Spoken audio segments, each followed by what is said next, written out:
ব্ৰহ্মপুত্ৰ ছাইডত ফ্লাইঅভাৰটো উঠিছে মজা লাগে কিন্তু দেই।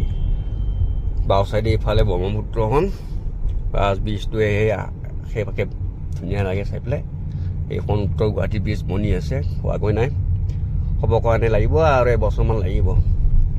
এবছৰমান হোৱাৰ পাছতে ধুনীয়া লগা হ'ব আৰু উত্তৰ গুৱাহাটী যাব একেবাৰে শ্বৰ্ট হৈ যাব।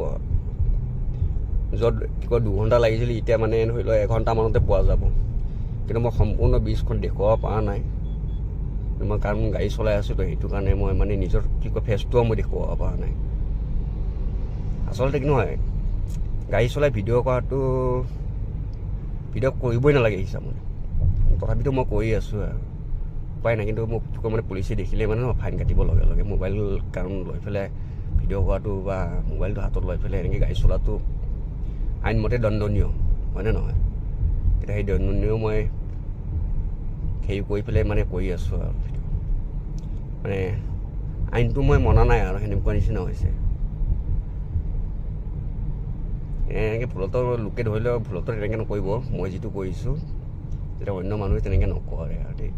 মই এইটোৱে ক'ব বিচাৰিছোঁ। এইটো চাওক আমাৰ ব্ৰহ্মপুত্ৰ ছাইডত, লগতে এইফালে লাচিতৰ মূৰ্তিটোও আছে, কিন্তু ইয়াৰ পৰা নেদেখি ইমান ভালকৈ দেখিছোঁ নহয়। লাচিতৰ হেৰিটো মূৰ্তিটো পানী শুকাই একেবাৰে নোহোৱা হৈ গৈছে।